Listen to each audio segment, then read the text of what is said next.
Getting anything level that has multiple directions can sometimes be really tricky because you feel like you get the side to side proper or the front to back proper, and then you're off on the opposing measurement. And then you go to test for level, you correct that, and then the one you thought you had square, now that one's off. So it's good for you to pick a baseline to go off of. So in my case, what I like to do is I like to take a line across my back, whether you use a laser level or whether you use like a super long level and draw a line, either are fine. And I always get all my backs level first, not attaching them, but that's the baseline I go off of. And then once I get that, I'm gonna take my shorter level and I'm gonna work from back to front and make sure we're level there. And then we get really, towards the end when we're screwing, we do something like this and we make sure from here to there, if we use the laser level, we should be good, but then we're making sure we're level there.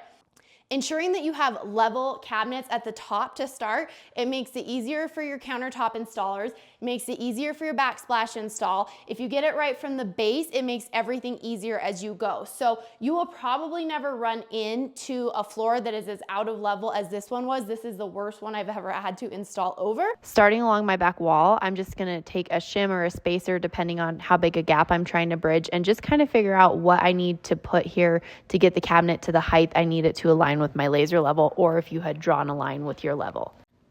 Then I'm going to add that shim underneath the back of my cabinet until the back of the cabinet lines up with my laser level line.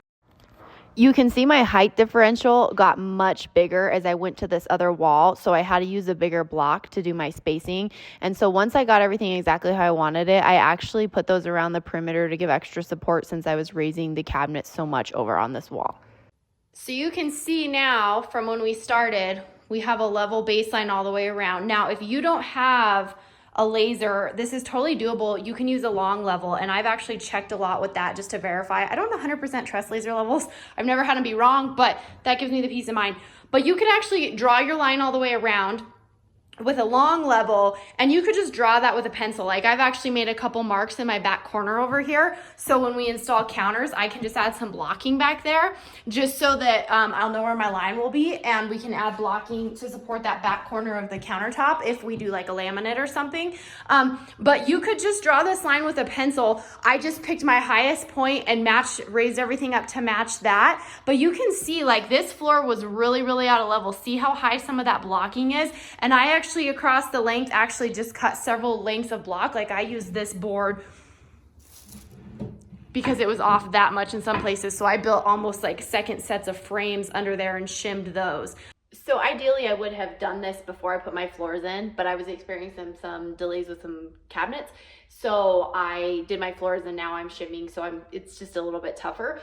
Also I'm using my tripod for my camera on my laser level. So sorry that I'm holding the phone. So basically what I'm doing is I've done my laser line along the back that I've showed you guys. So I'm getting all the backs lined up first, and then I'm lining up back to front. Like you can see from there to there, I'm figuring out above to get level what shim combination I need. So I'm getting the backs level, and then I'm leveling back to front. I'm prepping my shims, and then I'm putting them underneath since I'm kind of having to lift and work around the floor.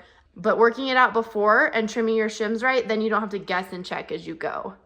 Once my base cabinets are all level, front and back, side to side, then I go ahead and locate my studs and use cabinet screws to adhere them to the wall behind.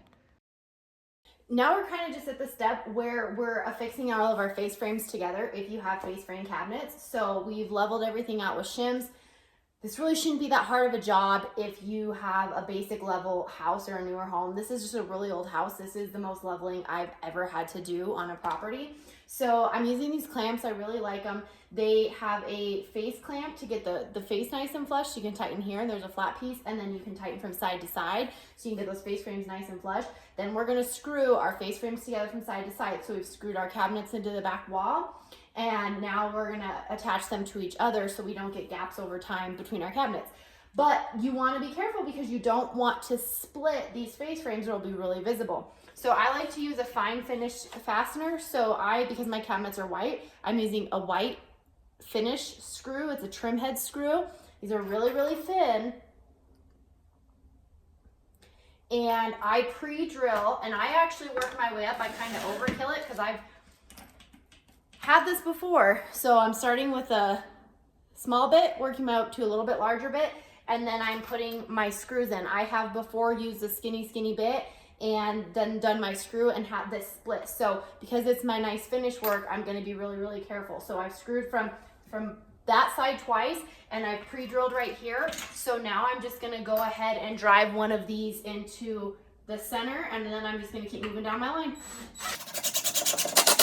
And then I'm countersinking the heads of those screws because I don't want them to stick out and get in the way of my hand or the function of the cabinet or anything like that. To show you guys how these work, these are a super, super nice, handy resource for cabinets. See how it can tighten from side to side? So you scoosh them together, and then you have this plate that tightens, and it makes your two faces flat with each other if they're fighting to kind of not line up. If you're having trouble lining them up, sometimes you have to shim on the back of your cabinet against your wall because your wall might not be level, and sometimes you have to push one out slightly to get these to line up the way you want them to. Since we had removed all of our doors and drawers to attach our face frames, and it just made it easier to manipulate our cabinets, now we're going to put all those doors and drawers back in.